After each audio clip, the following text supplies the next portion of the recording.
சிறியொரு விளம்பர இடைவேளையை தொடர்ந்து பத்திரிகைகள் பார்வையோடு இணைந்திருக்கின்றோம். இன்றும் கைவசம் 4 பத்திரிகைகள் இருக்கின்றன. முதலிலே ஈழநாட்டு பத்திரிகை கண்ணோட்டத்தோடு இணைந்திருக்கலாம். இன்று ஈழநாட்டு பத்திரிகையினுடைய பிரதான தலைப்பிடலாக அமெரிக்காவின் நீரடி தாக்குதலில் ஈரானிய போர்க்களம் நிர்மூலம், காலியை அண்டிய கடற்பரப்பில் சம்பவம், 80 பேரின் சடலங்கள் மீட்பு, 32 பேர் படுகாயங்களுடன் வைத்தியசாலையில் அனுமதி, 2ஆம் உலக போருக்கு பின்னர் நடத்திய மிக பெரும் கடற்தாக்குதல் என அமெரிக்கா பெருமிதம், கடற்கலம் முற்றாக நீரில் மூழ்கடிப்பு. இந்த சமுத்திரத்தில் இலங்கையின் காலி கடற்பகுதிக்கு அண்மையாக கரையிலிருந்து 40 கடல் மைல் தொலைவில் ஈரானிய போர்க்களம் ஒன்று ஐக்கிய அமெரிக்காவின் நீர்மூழ்கி களம் ஒன்றின் தாக்குதலால் நீரில் மூழ்கடிக்கப்பட்டிருக்கின்றது. 2ஆம் உலக போருக்கு பின் அமெரிக்கா மேற்கொண்ட மிக பெரும் வெற்றிகர கடற்தாக்குதல் என்று வர்ணித்திருக்கும் அமெரிக்க பாதுகாப்புத்துறை தாக்குதல் தொடர்பான காணொலியையும் வெளியிட்டிருக்கின்றது. நேற்று காலை முதல் காலியை அண்மித்த கடற்பரப்பில் கடற்கலம் ஒன்று எரிந்தபடி நீரில் மூழ்குவதாகவும், கடற்கலம் தாக்குதலுக்கு உள்ளாகியதன் காரணமாகவே மூழ்கடிக்கப்பட்டிருக்கலாம் என்று சந்தேகம் தெரிவிக்கப்பட்ட போதிலும் நேற்று மாலை வரை சுயாதீன செய்தி வட்டாரங்கள் எவையும் அதனை உறுதி செய்யவில்லை. எனினும் ஈரானுக்கு சொந்தமான ஐரிஸ் டேனா என்ற பெயருடைய இந்த கடற்கல டோபிட்ரோ தாக்குதல் மூலம் நீருக்கடியில் வைத்து தாக்கி அளித்ததாக அமெரிக்க பாதுகாப்பு செயலாளர் பீட் கெக்செத் இலங்கையின் நேரப்படி நேற்று முன்னிரவு உறுதிப்படுத்தினார். மேலும் சர்வதேச கடலில் பாதுகாப்பாக இருப்பதாக கருதப்பட்ட ஈரானிய போர்க்கப்பல் ஒன்றை இந்திய பெருங்கடலில் வைத்து நீர்மூழ்கி கொண்டினால் அமெரிக்கா மூழ்கடித்ததாகவும் அவர் தெரிவித்தார். இந்த கடற்கலத்தில் பயணித்த சுமார் 180க்கும் அதிகமான ஈரானிய கடற்படையினரால் 110க்கும் மேற்பட்டோர் கொல்லப்பட்டிருக்கலாம் என்று அஞ்சப்படுகின்றது. கொல்லப்பட்டவர்களினுடைய கருதப்படும் சடலங்கள் பலவற்றை இலங்கை கடற்படையினர் மீட்ட வண்ணம் உள்ளனர். நேற்றிரவு இந்த செய்தி எழுதப்படும் வரை சுமார் 80 சடலங்கள் இலங்கை கடற்பரப்பில் மீட்கப்பட்டிருந்தன என்று இன்றைய பிரதான தலைப்பிடல் அமைந்திருக்கிறது. தொடர்ச்சியாக ஈழநாடு பத்திரிகையினுடைய முற்பக்க செய்திகளுக்குள் மனிதாபிமான அடிப்படையில் ஈரான் கப்பலுக்கு உதவினோம், அமைச்சர் விஜித கேரத் விளக்கம். கடலில் ஆபத்தில் இருக்கும் எவருக்கும் அவர்களின் தேசியத்தை பாராது மனிதாபிமான அடிப்படையில் உதவ வேண்டியது இலங்கையின் கடமையாகும் என வெளிவிவகார அமைச்சர் விஜித கேரத் தெரிவித்துள்ளார். பாராளுமன்றத்தில் நேற்று எதிர்க்கட்சி தலைவரால் முன்வைக்கப்பட்ட நிலையியல் கட்டளையின் கீழான கேள்விக்கு பதிலளித்த போதே அவர் இதனை தெரிவித்திருக்கின்றார் என்று அந்த செய்தியும். ஐக்கிய அரபு ராச்சியம் மீது தாக்குதல் வருத்தம் தெரிவித்தார் ஜனாதிபதி அனுர. ஐக்கிய அரபு ராச்சிய ஜனாதிபதி ஷேக் முகமது பின் சஜித் அல் நக்யானுக்கு அனுரகுமார திசாநாயக்க நேற்று தொலைபேசி அழைப்பு மேற்கொண்டு அந்நாட்டின் மீது மேற்கொள்ளப்பட்ட தாக்குதல் தொடர்பில் வருத்தம் தெரிவித்துள்ளார்.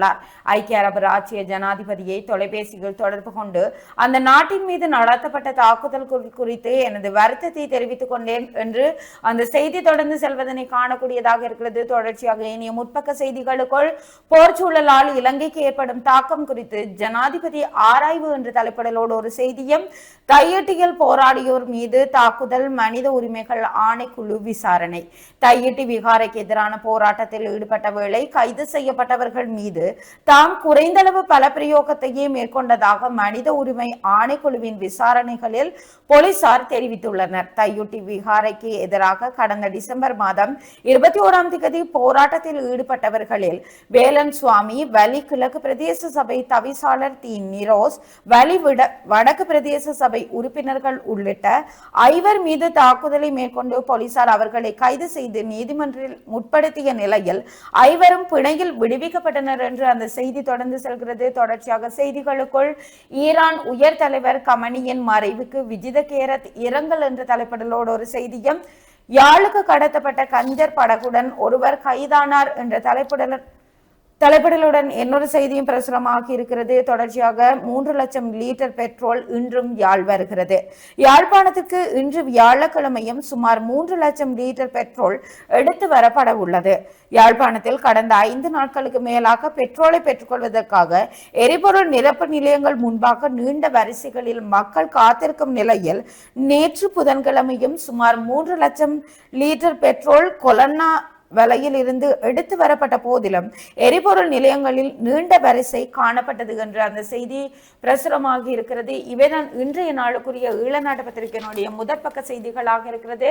தொடர்ச்சியாக உட்பக்க செய்திகளுக்குள் தையட்டியிலிருந்து கடலுக்கு சென்ற 2 மீனவர்கள் கரை திரும்பவில்லை. கடற்படையினரும் தேடுதல் நடாத்தவில்லை.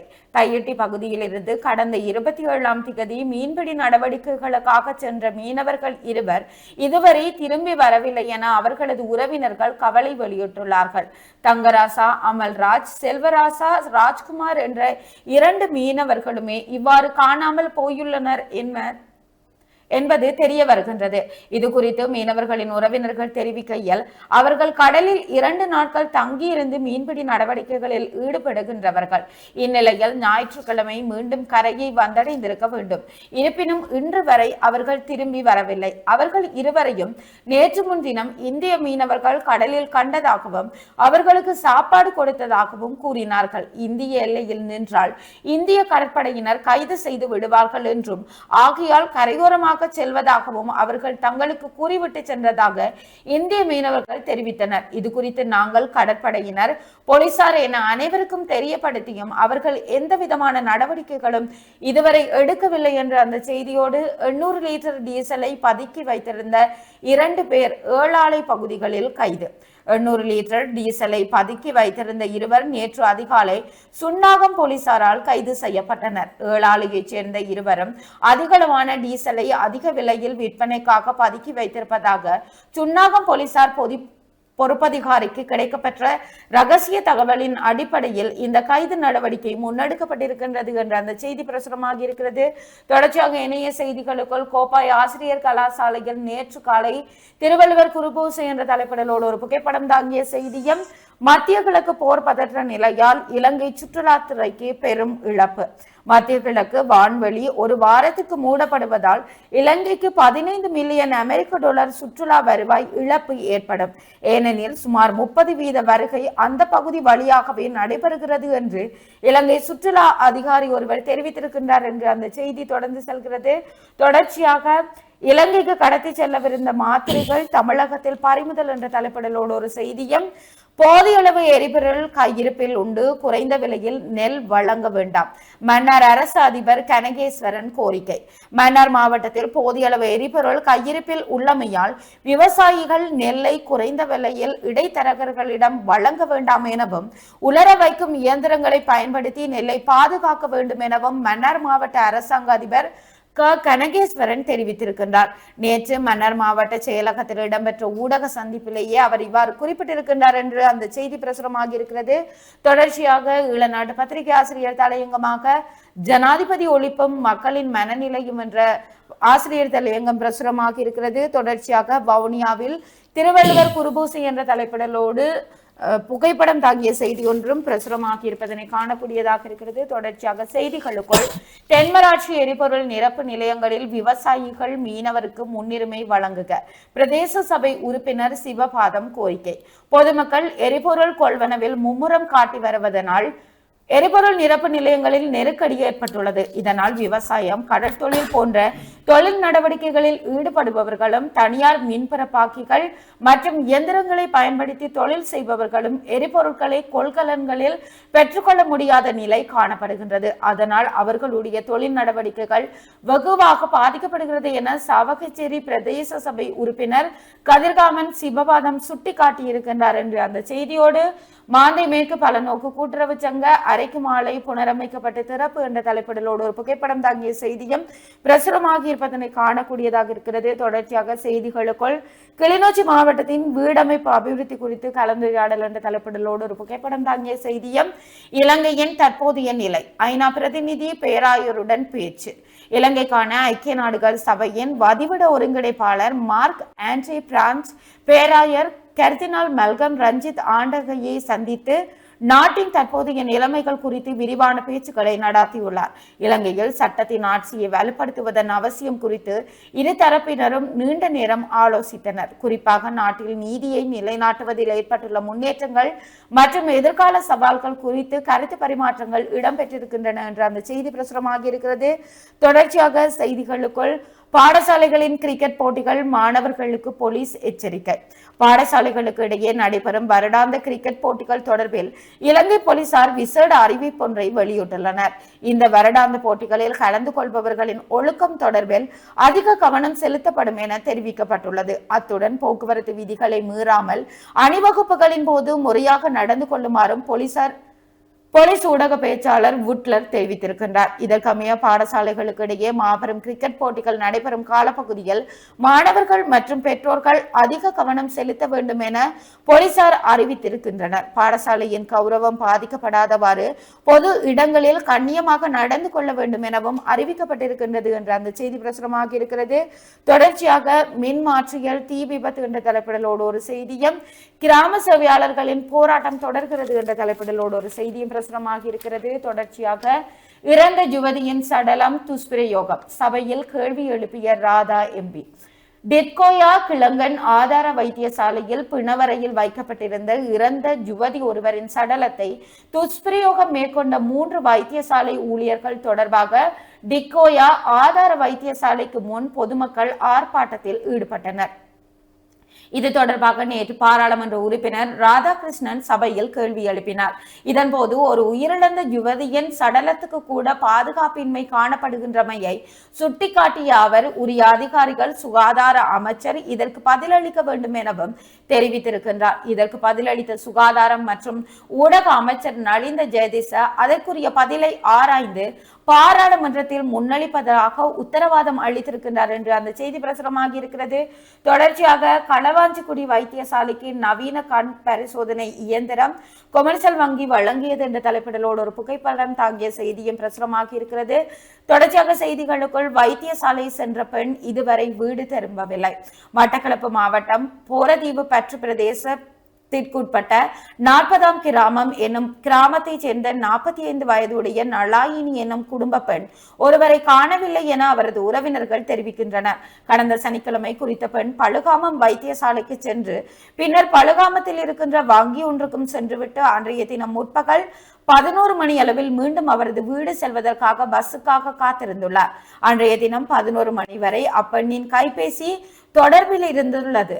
11 மணிக்கு பின்னர் அவரது தொலைபேசி இயங்கவில்லை எனவும், எனினும் குறித்த பெண் இதுவரை அவரது வீடு வந்து சேரவில்லை எனவும் அவரது உறவினர்கள் தெரிவிக்கின்றனர் என்று அந்த செய்தி பிரசுரமாக இருக்கிறது. தொடர்ச்சியாக ஈழநாட்டு பத்திரிகையினுடைய இறுதிப்பக்க செய்திகளுக்குள் தாய் நாட்டை முதன்மைப்படுத்த தவறுகின்றார் ஜனாதிபதி அனுர, பொதுஜன பெரமுன குற்றச்சாட்டு.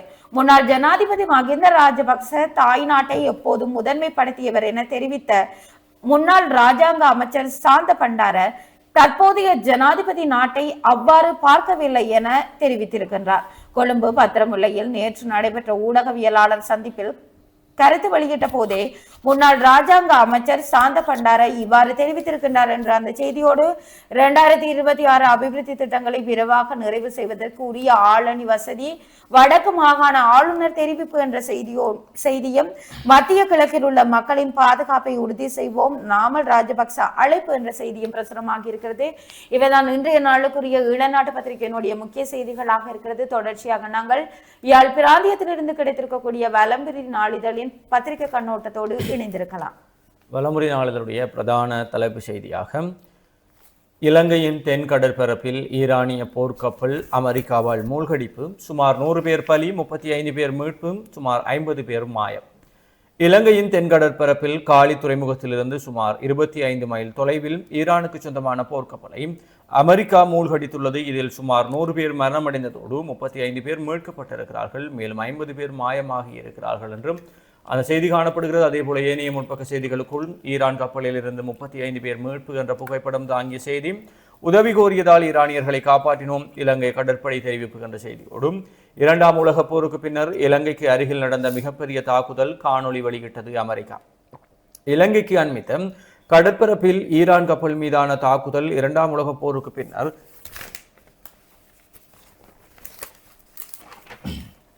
இலங்கைக்கு அருகில் நடந்த மிகப்பெரிய தாக்குதல் என தெரிவிக்கப்பட்டிருக்கிறது. இலங்கைக்கு அருகில் ஈரானிய போர்க்கப்பலான யரிஷ் தேனா மீது நடாத்தப்பட்ட டார்பிடோ தாக்குதலின் காட்சிகளை அமெரிக்க ராணுவம் நேற்றிரவு வெளியிட்டிருக்கிறது. இரண்டாம் உலகப் போருக்கு பிறகு அமெரிக்க நீர்மூழ்கி கப்பலால் ஒரு போர்க்கப்பல் மீது நடாத்தப்பட்ட மிக மோசமான தாக்குதலாக இது விவரிக்கப்பட்டிருக்கிறது. நேற்று இலங்கைக்கு அருகே கடற்பரப்பில் மூழ்கிய ஈரானிய கப்பல் முன்னதாக விபத்துக்குள்ளானது என தெரிவிக்கப்பட்டது. இதன்போது குறித்த கப்பலில் இருந்த 35 பேர் மீட்கப்பட்டு வைத்தியசாலையில் அனுமதிக்கப்பட்டிருக்கிறார்கள் என்று அந்த செய்தியோடு மத்திய கிழக்கில் போர் பொருளாதார தாக்கம் குறித்து கலந்துரையாடல் என்ற கட்டமிடப்பட்ட செய்தி. அதே போல மத்திய கிழக்கு மோதலில் இடைத்தரகராகவோ இரையாகவோ இலங்கை ஒருபோதும் மாறக்கூடாது. அமைச்சரவை பேச்சாளர் நலிந்த ஜெயதிச இலங்கை போன்ற ஒரு நாடு எக்காரணம் கொண்டும் மத்திய கிழக்கில் இடம்பெறும் போரில் ஒரு இடைத்தரகராகவோ அல்லது இரையாகவோ மாறக்கூடாது என அமைச்சரவை பேச்சாளர் அமைச்சர் வைத்தியர் நலிந்த ஜெயதிஷ தெரிவித்திருக்கிறார் என்ற செய்தியோடும் மூன்றாம் உலகப் போர் மூலம் ரஷ்யா கடும் எச்சரிக்கை என்ற செய்தியும், சுருவிலில் கஞ்சாவுடன் ஒருவர் கைது, அதேபோல இலங்கையில் அமைந்துள்ள தூதரகங்களுக்கு விசேட பாதுகாப்பு என்ற செய்தியும் விளம்பரினுடைய முற்பக்க செய்திகளாக காணப்படுகிறது. தொடர்ச்சியாக உட்பக்க செய்திகளுக்குள் எரிபொருளை பதுக்கினால் உடனே அறிவிக்குக யாழ்ப்பாண போலீசார் தெரிவிப்பு. யாழ்ப்பாண போலீஸ் பிரிவுக்குட்பட்ட பகுதிகளில் எரிபொருள் விநியோக முறைகேடு மற்றும் சட்டவிரோத பதுக்கல் தொடர்பில் முறைப்பாடுகளை ஆதாரத்துடன் முன்வைக்குமாறு ஏற்பாடு மேற்கொள்ளப்பட்டிருக்கிறது. 119 அதாவது 119 அல்லது 0212222221 என்ற தொலைபேசி இலக்கங்களூடாக தெரிவிக்க முடியும் என்றும் அறிவிக்கப்பட்டிருக்கிறது என்று அந்த செய்தியோடும் ஹார்முஸ் நீரிணை மூடப்பட்டதால் இலங்கைக்கு பாதிப்பில்லை, மாற்று வழித்தடங்கள் பயன்படுத்தப்படுவதாக தெரிவிப்பு. ஹார்முஸ் நீரிணை மூடப்பட்டதால் அது இலங்கையின் எரிபொருள் இறக்குமதிக்கு நேரடி பாதிப்பை ஏற்படுத்தாது என வெளிவிவகார அமைச்சர் விஜித கீரத் தெரிவித்திருக்கிறார் என்ற செய்தியும், மத்திய கிழக்கு பதற்றத்தால் சுற்றுலாத்துறை வருவாய் இழப்பு என்ற செய்தியும் காணப்படுகிறது. இலங்கை மாணவர்களுக்கு இந்திய அரசின் புலமை பரிசில்கள் விண்ணப்பங்கள் கோரப்பட்டிருக்கின்றன. இலங்கை மாணவர்களின் உயர்கல்வி வாய்ப்புகளை மேம்படுத்தும் நோக்கில் இந்திய அரசாங்கம் 2026-27 ஆண்டு கல்வியாண்டிற்கான முழுமையான நிதியுதவியுடனான புலமை பரிசில்களை அறிவித்திருக்கிறார்கள் என்ற செய்தியும், எரிபொருள் விநியோகத்தில் தாமதமில்லை, வலுசக்தி அமைச்சர் விளக்கம் என்ற செய்தியும் காணப்படுகிறது. போதிய அளவு எரிபொருள் கையிருப்பில் உள்ளமையால் குறைந்த விலைக்கு நெல்லை விற்க வேண்டாம், மன்னார் மாவட்ட அரசு அதிபர் தெரிவித்தார். மன்னார் மாவட்டத்தில் போதிய அளவு எரிபொருட்கள் கையிருப்பில் உள்ளமையினால் விவசாயிகள் அறுவடை செய்கின்ற நெல்லை இடைத்தரகர்களிடம் குறைந்த விலைக்கு விற்க வேண்டாம் என மன்னார் மாவட்ட அரசாங்க அதிபர் கனகேஸ்வரன் விவசாயிகளிடம் கோரிக்கை விடுத்திருக்கிறார் என்ற செய்தியோடும், கைதடி கூட்டுறவு எரிபொருள் நிலையத்திற்கு மண்ணெண்ணெய் தாங்கி அமைக்க நடவடிக்கை எடுங்கள், பசுந்தேசம் அமைப்பு கோரிக்கை என்ற செய்தியும் காணப்படுகிறது. தொடர்ச்சியாக நாளிதழுடைய வெளிநாட்டு செய்திகளுக்குள் ஈரான் மீதான தாக்குதல், மனித உரிமை மீறல்கள், ஐநா கடும் கண்டனம். ஈரான் மீது அமெரிக்கா மற்றும் இஸ்ரேல் மேற்கொள்ளும் தாக்குதல்கள் மனித உரிமை மீறல்களாகும் என ஐநா கடும் கண்டனம் வெளியிட்டிருக்கிறது என்ற செய்தியும், மத்திய கிழக்கு மோதல்களால் சீர்குலையும் உலக பொருளாதாரம், சர்வதேச நாணய நிதியம் எச்சரிக்கை, ஈரானில் இதுவரை 1000 பேர் உயிரிழப்பு என்ற செய்தியும், மாணவிகள் உள்ளிட்ட 165 பேருக்கு ஒரே இடத்தில் கல்லறை புகைப்படத்தை வெளியிட்டது ஈரான் என்ற செய்தி, ஏற்றுமதிக்கு தடை விதித்தது ஈரான் என்ற செய்திகளும் வெளிநாட்டு செய்திகளாக காணப்படுகிறது. தொடர்ச்சியாக உள்நாட்டு செய்திகளுக்குள் நுண்ணிதி நிறுவனங்களை கட்டுப்படுத்த உள்ளூராட்சி மன்றங்கள் நடவடிக்கைகள் எடுக்க வேண்டும், யாழ் அரசு அதிபர் பிரதீபன் தெரிவிப்பு.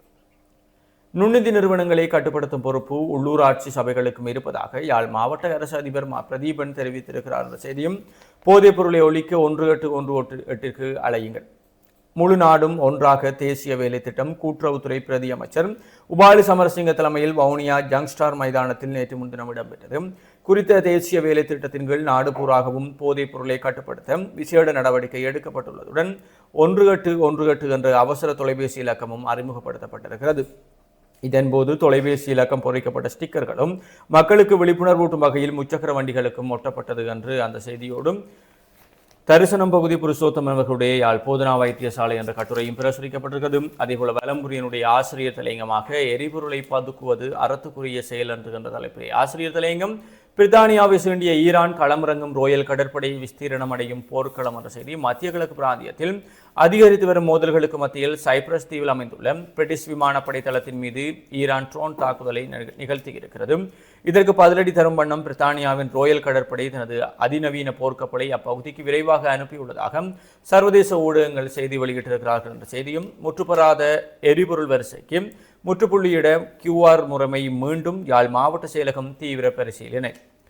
யாழ்ப்பாண மாவட்டத்துக்கு அதிகப்படியான எரிபொருள் விநியோகிக்கப்பட்ட போதிலும் எரிபொருள் நிரப்பு நிலையங்களில் மக்களின் வரிசை குறைவின்றி தொடரும் நிலையில் மீளவும் QR முறையினை கடைபிடிக்க திட்டமிட்டு வருவதாக யாழ் மாவட்ட அரசாங்க அதிபர் மருதலிங்கம் பிரதீபன் தெரிவித்திருக்கிறார் என்று அந்த செய்தியோடு இவைதான் வலம்புரி நாளிதழுடைய முதன்மை செய்திகளாக இருக்கிறது. தொடர்ச்சியாக உதய நாளிதழின் செய்திகளோடு இணைந்திருக்கலாம்.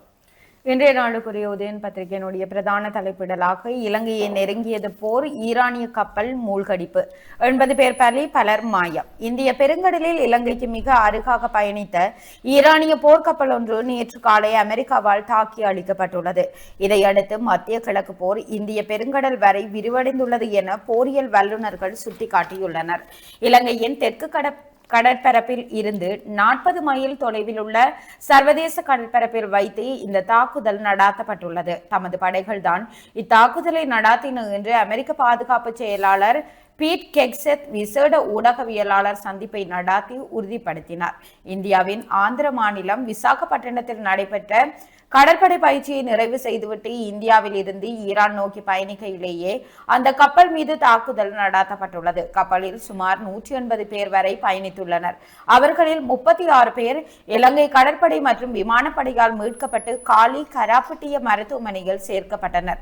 80க்கும் மேற்பட்டோர் சடலங்களாக மீட்கப்பட்டுள்ளனர். மேலும் பலர் காணாமற் போயுள்ள நிலையில் அவர்களை தேடும் பணிகள் முன்னெடுக்கப்பட்டு வருகின்றன என்று இன்றைய பிரதான தலைப்பிடல் அமைந்திருக்கிறது. தொடர்ச்சியாக ஏனைய முற்பக்க செய்திகளுக்குள் யாழ்ப்பாணத்திற்கு நேற்று 3 லட்சம் லிட்டர் பெட்ரோல் விநியோகம். யாழ்ப்பாணத்துக்கு நேற்று மட்டும் 3 லட்சம் லிட்டருக்கு மேற்பட்ட பெட்ரோல் விநியோகம் செய்யப்பட்டுள்ளது என்ற ஒரு கட்டமிடப்பட்ட செய்தியுடன் மனிதாபிமான அடிப்படையில் ஈரானியர்களுக்கு உதவிகள், இலங்கை விளக்கம். அமெரிக்க தாக்குதலால் மூழ்கிய ஈரானிய போர்க்கப்பலில் இருந்த பலர் இலங்கை கடற்படையால் மீட்கப்பட்டுள்ள நிலையில் மனிதாபிமான அடிப்படையில் இந்த உதவியை வழங்கியதாக வெளிவிவகார அமைச்சர் விஜித கேரத் தெரிவித்தார். அவர் மேலும் தெரிவித்ததாவது, இலங்கை கடல் எல்லைக்கு அப்பால் ஈரானிய கடற்படைக்கு சொந்தமான ஐரிஸ் டெனா என்ற கப்பல் மூழ்குகின்றது என இன்று அதிகாலை 5-8 மணியளவில் கடற்படைக்கு தகவல் கிடைத்தது. இதனை அடுத்து உடனடியாக செயற்பட்ட இலங்கை கடற்படை மீட்பு படகுகளை அனுப்பி வைத்தது. கப்பலில் 180 பேர் வரை இருந்துள்ளனர். விமானப்படை மற்றும் கடற்படையின் கூட்டு நடவடிக்கையின் மூலம் கடும் ஆபத்தில் இருந்த சுமார் 30 பேர் மீட்கப்பட்டனர். அவர்கள் காராப்பட்டிய போதனா மருத்துவமனைக்கு கொண்டு செல்லப்பட்டனர். 1979ஆம் ஆண்டின் சர்வதேச கடல்சார் தேடல் மற்றும் மீட்பு நடவடிக்கைகள் தொடர்பான உடன்படிக்கையில் இலங்கை கைச்சாத்திட்டுள்ளது. இந்த உடன்படிக்கையின் பிரகாரம் எமது கடல் எல்லைக்கு அருகாமையில் கப்பல் ஒன்றுக்கு ஆபத்தெனில் நாடு, இனம் மற்றும் எவ்வாறு விபத்துக்குள்ளானது என்பது தொடர்பில் கருத்தில் கொள்ளாது மனித நேயத்தின் அடிப்படையில் உதவ வேண்டும். அந்த உடன்படிக்கையின் அடிப்படையிலேயே இந்த விடயத்தில் இலங்கை தலையிட்டுள்ளது என்றும் அவர் கருத்து தெரிவித்திருப்பதாக அந்த செய்தி பிரசுரமாக இருக்கிறது. தொடர்ச்சியாக ஏனைய முற்பக்க செய்திகளுக்குள் ஏழாலையில் டீசல் பதுக்கிய 2 கைது, 800 லிட்டர் டீசல் மீட்பு என்ற தலைப்பிடலோடு ஒரு செய்தியும், பெட்ரோல் மண்ணெண்ணெய் இன்று எங்கெங்கே விநியோகம் என்ற தலைப்பிடலோடு ஒரு கட்டமிடப்பட்ட செய்தியும் பிரசுரமாக இருக்கிறது. இதற்கான விரிவான விவரங்கள் பக்கம் 11 உதயன் பத்திரிகையிலேயே காணக்கூடியதாக இருக்கிறது. தொடர்ச்சியாக செய்திகளுக்குள் காணாமற் போன ஆவலை மீனவர்களை மீட்க உதவவில்லை அரசாங்கம், சக மீனவர்கள் குற்றச்சாட்டு என்ற தலைப்பிடலோடு ஒரு செய்தியும், காணாமற் போன மீனவர்கள் தொடர்பில் அரசின் அசம்பந்தம் கண்டனத்திற்குரியது, கஜேந்திரகுமார் எம்பி அதிருப்தி. ஆவலையில் இருந்து கடற்தொழிலுக்காக சென்ற நிலையில் காணாமற் போன மீனவர்களை மீட்பதில் அரசாங்கம் அசம்பந்தத்துடன் செயற்படுகின்றது. இது கண்டனத்துக்குரியது என்று நாடாளுமன்ற உறுப்பினர் கஜேந்திரகுமார் பொன்னம்பலம் தெரிவித்துள்ளார் என்று அந்த செய்தியும் பிரசுரமாகி இருக்கிறது. இவைதான் இன்றைய நாளுக்குரிய உதயன் பத்திரிகையினுடைய முற்பக்க செய்திகளாக இருக்கிறது. தொடர்ச்சியாக உட்பக்க செய்திகளுக்குள் பொருளாதார பாதையில் இலங்கை முன்னேற்றம், பேராசிரியர் வசந்த அத்துக்கோரல தெரிவிப்பு. 2025ஆம் ஆண்டுடன் ஒப்பிடுகையில் 2026ஆம் ஆண்டின் தொடக்கத்தில் இலங்கையின் ஏற்றுமதி வருமானம் மற்றும் நடப்பு கணக்கு நிலவையில் குறிப்பிடத்தக்க முன்னேற்றம் ஏற்பட்டுள்ளது என்று பேராதனை பல்கலைக்கழகத்தின் பேராசிரியர் வசந்த அத்துக்கோரல தெரிவித்திருக்கின்றார் என்று அந்த செய்தியோடு, பாதாள குழுக்களின் குற்றங்கள் 17 மாதங்களில் 315 பேர் கைது என்ற தரப்பிடலோடு ஒரு செய்தியும் பிரசுரமாகி இருக்கிறது. தொடர்ச்சியாக செய்திகளுக்குள் ஜிந்துப்பட்டி துப்பாக்கி சூடு, தாக்குதலாளி கைது. ஜிந்துப்பட்டி பகுதியில் நபர் ஒருவரை சுட்டுக் கொன்று 2 சிறுவர்களை காயப்படுத்திய சம்பவத்துடன் தொடர்புடைய பிரதான துப்பாக்கிதாரி போலீசாரால் கைது செய்யப்பட்டுள்ளார். கொழும்பு மாவட்ட குற்றத்தடுப்பு பிரிவினருக்கு கிடைத்த ரகசிய தகவலின் அடிப்படையில் நேற்று முன்தினம் செவ்வாய்க்கிழமை கிரான் பாஸில் வைத்து சந்தேக நபர் கைது செய்யப்பட்டார். இதன்போது சந்தேக நபரிடமிருந்து ஐஸ் போதைப் பொருள் போலீசாரால் கைப்பற்றப்பட்டுள்ளது என்று அந்த செய்தி பிரசுரமாக இருக்கிறது. தொடர்ச்சியாக போலீசாரின் முறைகேடுகள் அறிவிக்க வாட்ஸ்அப் இலக்கம். போலீஸ் அதிகாரிகளின் தவறான நடத்தைகள் மற்றும் முறைகேடுகள் தொடர்பாக பொதுமக்கள் நேரடியாக போலீஸ் மா அதிபர் மற்றும் அமைச்சுக்கு முறையிடுவதற்கான புதிய வசதிகள் ஏற்படுத்தப்பட்டுள்ளன என்று பொதுமக்கள் பாதுகாப்பு அமைச்சர் ஆனந்த விஜயபால தெரிவித்துள்ளார்.